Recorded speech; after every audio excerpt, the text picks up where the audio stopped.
Imagine you have just landed at Charles de Gaulle Airport. You are expecting the fantasy. You are expecting the France of luxury advertisements, endless cafe terraces, and a work-life balance that makes American capitalism look like a penal colony. You think you are entering a wealthy superpower, but you are wrong. You are stepping into a country that is quietly, politely, and steadily going broke. You are stepping into a country where the middle class is evaporating. It is a place where the most ambitious young people are fleeing, and where the government is sitting on a debt bomb that makes Italy look fiscally responsible. The croissants are still good, but the economics are terrifying. Welcome to the reality of the French decline. Here are the critical reasons why France is poorer than you think, and why this matters to your wallet, no matter where you live. Number one is the Smicardization of the soul. Let us play a game. Imagine you are a young French professional. You did everything right. You suffered through the rigorous preparatory classes. You obtained your master's degree. You speak decent English. You land a good job in a mid-sized city like Lyon or Bordeaux. You open your first paycheck and you stare at it. It is 940 euros. That is the net monthly median salary in France as of 2024. That means half the population earns less than that. Now, compare that to your friend who did not go to college. Maybe they work as a cashier, a cleaner, or an unqualified server. They are on this SMIC, the minimum wage. As of 2024, the net minimum wage is around 1,400 euros. Do you see the problem? The gap between surviving and being middle class is less than 550 euros a month. In the United States, the gap between a minimum wage worker and a median earner is massive. In France, it is a rounding error. This phenomenon has a name. Economists call it Smicardization. It is the Great Flattening. Over the last 20 years, France has essentially compressed its wage structure into a pancake. Because the cost of labor is so high for companies, and we will get to the taxes later, employers simply cannot afford to give raises. So when the government raises the minimum wage to keep up with inflation, which they do aggressively, the bottom floor rises, but the ceiling stays where it is. The result is that the floor is eating the room. Decades ago, only a small percentage of French workers were on minimum wage. Today, it is over 17% of the workforce, and for millions more, they are hovering just a few euros above it. Imagine the psychological toll of that. You study for 5 years, you take on stress, you manage a team, and you take home barely more than the person stocking shelves. Why bother working harder? Why bother innovating? This is not just an economic statistic. It is a motivation killer. It turns the entire country into a participation trophy where the prize is barely being able to afford rent. Speaking of rent, if you think that 900 euros goes far because healthcare is free, let me introduce you to the French real estate market. In Paris, a decent studio apartment, not a palace, but a box where you can touch the fridge from your bed, costs between 1,200 and 1,500 euros a month. Do the math. On a median salary, living in the capital is mathematically impossible without roommates or wealthy parents. You're not living in Paris, you are camping in it. Number two is the museum economy and de-industrialization. If you drive 2 hours north of the luxury boutiques of Paris, you enter a different world. This is the Rust Belt of France. This is where the ghost of French industry lives. You see, we have this image of France as a powerhouse. We think of Airbus, nuclear power plants, and high-speed trains. And yes, those exist.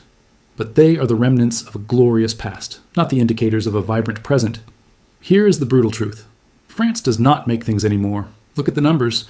Manufacturing now accounts for barely 10% of the gross domestic product of France. Compare that to Germany, where it is nearly double that, or Italy, or even Poland. France has de-industrialized faster and harder than almost any other Western nation. Why is this happening? Because for 40 years, French policy was obsessed with the idea of a post-industrial society. The geniuses in Paris decided that factories were dirty and old-fashioned. They wanted France to be a nation of consultants, designers, and luxury brand managers. They bet everything on services and tourism. They bet on becoming the museum of the world, and it worked for the tourists. France is the #1 tourist destination on Earth. But you cannot build a superpower on waiters and tour guides. The consequences are devastating. When you lose factories, you lose the high-paying blue-collar jobs that sustain the middle class in rural areas. When those jobs go to Poland or China, the towns die. The bakery closes, the school shrinks, the doctor retires and is not replaced. This is the fuel for the political rage you see on the news. When you see the yellow vests burning toll booths, they are not doing it because they love violence. They are doing it because they live in these peripheral ghost towns where the only economic activity left is a supermarket and an Amazon warehouse. They are the casualties of the museum economy. While Paris sells 3,000 euro handbags to American tourists, the rest of the country is fighting over crumbs. And here is the kicker. During the pandemic, France realized in a panic that it did not even have the capacity to manufacture basic painkillers. The country that invented the vaccine had to beg India and China for paracetamol. That is the reality of a country that forgot how to build. Number 3 is the debt bomb no one talks about. Let us talk about the national credit card. You might hear about the United States debt crisis a lot, but the United States has a printing press and the world's reserve currency. France does not. France uses the euro. It cannot print its way out of trouble. It relies on the kindness of strangers, specifically bond markets. In 2024, public debt in France hit 113% of gross domestic product. To put that in perspective, the European Union rules say you are supposed to keep debt under 60%. France has not seen 60% since the internet was invented. Here is a fun, terrifying fact. France has not passed a balanced government budget since 1974. For 50 years, half a century, the French government has spent more than it earned, every single year. Left-wing governments, right-wing governments, centrists, it does not matter. The addiction to spending is bipartisan. Where does the money go? It is not going into infrastructure because bridges are crumbling. It is not going into the military. It is going into social protection. France spends a staggering 32 to 34% of its GDP on social spending. That is the highest in the world. It is higher than Sweden and higher than Denmark. It is a welfare state on steroids. Now, do not get me wrong, it is nice to have a safety net. But this level of spending is mathematically unsustainable when your economy is not growing. You're paying for a Rolls-Royce welfare state with a Peugeot economy, and the bill is coming due. In 2024, the interest payments on the French debt alone became one of the largest budget items, soon to eclipse the education budget. This is a critical turning point that usually marks the beginning of the end for a sovereign economy. When you spend more on servicing the interest of old loans than you do on the education of your youth, you have effectively mortgaged your future to pay for your past. The international rating agencies like S&P and Moody's are watching this closely. If they downgrade the French credit rating again, the interest rates go up, the payments get higher, and the cycle accelerates. It is a death spiral, and France is currently sliding down the rim. Number 4 is the great salary illusion and tax hellscape. If there is one thing France is a world champion at, it is taxation. Let us go back to that human resources office from earlier. Remember the paycheck? To get that money into your bank account, a financial murder scene had to take place first. Here is how it works. And if you are American, sit down because this might induce vertigo. Let us say a company wants to hire you for a decent mid-level job. They are willing to spend 60,000 euros a year on you. That is the total cost to the employer. First, the government takes a massive bite called employer contributions. Poof, it is gone. Now, your gross salary, the number written on your contract, is about 43,000 euros. But wait, you do not get 43,000 euros. Now, the government takes employee contributions for Social Security, retirement, and unemployment. Another huge bite. Now you're left with your net salary, roughly 33,000 euros. But we are not done, because now you have to pay income tax on that net salary. By the time the money actually hits your pocket to buy groceries, nearly 50% of what your employer paid for your labor has vanished into the state coffers. France has the highest tax burden in the OECD. The government confiscates about 45 to 48% of the entire country's GDP in taxes and social charges every year. This creates a vicious cycle of poverty. Companies cannot afford to pay high net salaries because the taxes on top are astronomical. Employees have no disposable income to spend, so the local economy stagnates. The government sees the stagnation and says, we need more money to fix this, and raises taxes again. It is an economic boa constrictor. It squeezes slowly, and you do not realize you are suffocating, until you try to save money at the end of the month and realize you cannot. Number 5 is a Ponzi scheme called retirement. You probably saw the news in 2023. Paris was burning. Garbage was piled high in the streets. Riot police were charging through tear gas. Why was it a war? The government proposed raising the retirement age from 62 to 64. To the rest of the world, this looked insane. In Germany, the retirement age is heading to 67. In the United Kingdom and the United States, it is similar. But in France, asking people to work 2 more years was treated like a human rights violation. But here is the dark reality those protesters did not want to admit. The French pension system is a demographic Ponzi scheme. It is a pay-as-you-go system. That means the money taken from your paycheck today is not being saved for your retirement. It is being wired directly to a retiree right now. You are paying for your grandmother's vacation in Nice. This system works great when you have 4 workers for every 1 retiree. That was France in the 1960s. Today, it is roughly 1.7 workers for every 1 retiree, and dropping. France is getting old, the baby boomers are retiring en masse, and the birth rate is not high enough to replace them. So you have a shrinking pool of young, underpaid workers trying to support a growing army of retirees who are living longer than ever. The math is brutal. It simply does not work. The system is bleeding billions of euros a year. To plug the hole, the government has two choices. 1, cut pensions, which is political suicide. 2, raise the retirement age. Also political suicide, but slightly slower. So the country is stuck in a paralyzed state of denial. The young know they will probably never see a full pension, yet they are taxed to death to pay for the old. It is an intergenerational robbery that is making the working population poorer every single day. Number 6 is the great brain drain and the exodus of the elite. If you walk into a Goldman Sachs office in London, a Google office in Zurich, or a research lab in Montreal, look at the badges. You will see a shocking number of French names. France produces brilliant minds. The education system is fantastic at churning out world-class engineers, mathematicians, and financiers, but France cannot keep them. This is the brain drain, and it is bleeding the country dry of its most valuable resource, which is human capital. Imagine you are a top-tier artificial intelligence researcher. You have two options. Option A is to stay in Paris, earn $45,000 a year, pay 50% taxes, struggle to rent a small apartment, and deal with a gloomy hierarchy where you wait 15 years for a promotion. Option B is to move to California or Switzerland, earn $150,000 a year, pay lower taxes, live in a house, and lead a team immediately. It is not a hard choice. Estimates suggest that between 2.5 and 3 million French citizens live abroad, but it is not a random sample. These are the risk takers, the entrepreneurs, and the scientists. When the smartest people leave, innovation leaves with them.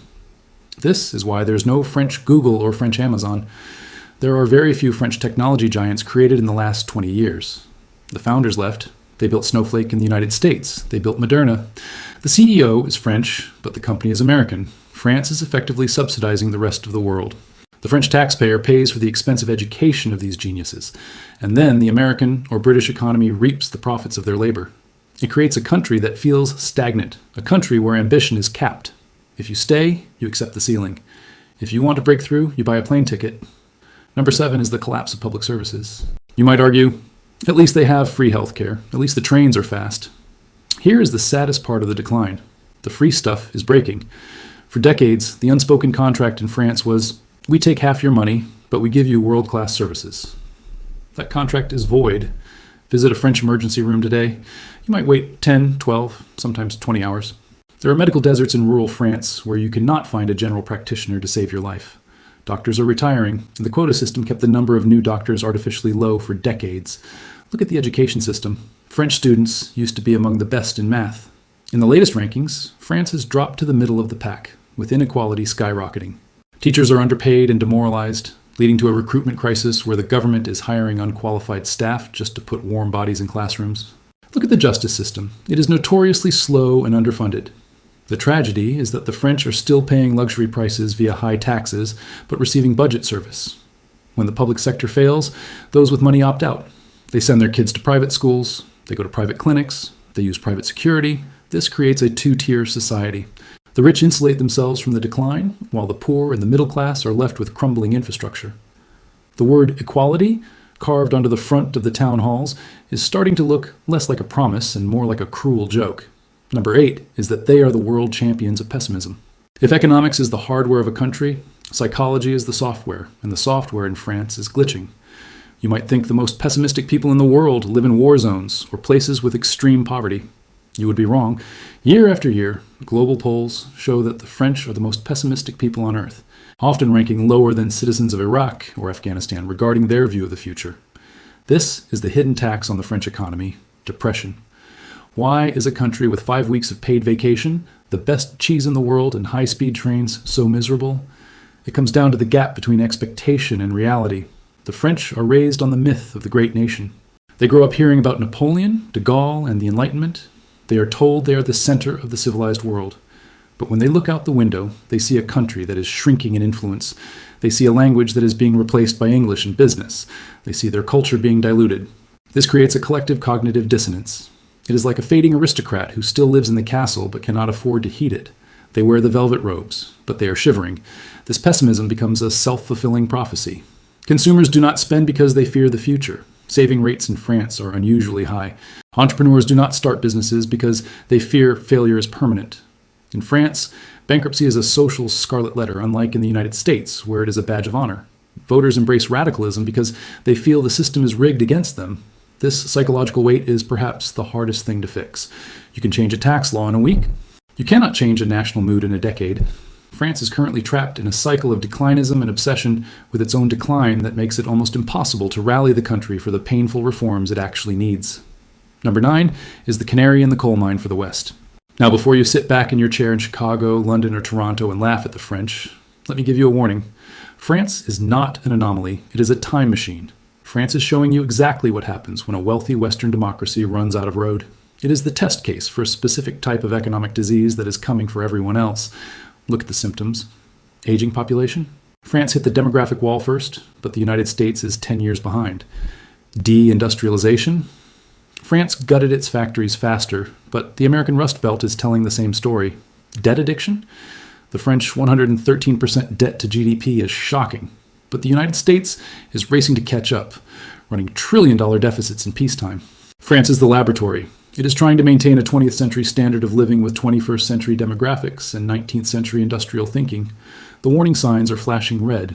If France collapses, if the bond vigilantes finally attack French debt, if the European Union has to bail out the second largest economy in Europe, it will not just be a French problem. It will be a global financial cataclysm. It will be like 2008, but with better wine and angrier rioters. The collapse of the French economy would send shockwaves through the global banking system. French banks are massively interconnected with the US and UK financial systems. A default or a restructuring of French debt would vaporize the assets of pension funds across the globe. This is why you cannot ignore what is happening in Paris. It is not just about baguettes and berets. It is about the stability of the entire Western economic order. So is France doomed? Is it destined to become a sprawling open-air museum where tourists throw coins at the natives? Not necessarily. France has bounced back before. This is a country that survived the 100 Years' War, the Revolution, 2 world wars, and occupation. There's a resilience in the French character, a stubbornness that should not be underestimated. There are signs of life. The tech scene in Paris is growing. There is a generation of young French people who are tired of the old dogmas, who want to work, build, and disrupt. They are fighting against the gravity of the system. But the math is relentless. The debt is real. The aging is real. The poverty of the middle class is real. France is currently living on borrowed time and borrowed money. The illusion of wealth is maintained by debt, and the social peace is maintained by spending money the state does not have. The question is not if the correction is coming. The question is when. And for you, the lesson is simple. Don't let the postcard fool you. Don't let the luxury brands distract you. And most importantly, look at your own country's balance sheet. Because the French disease is contagious, and you might already be infected.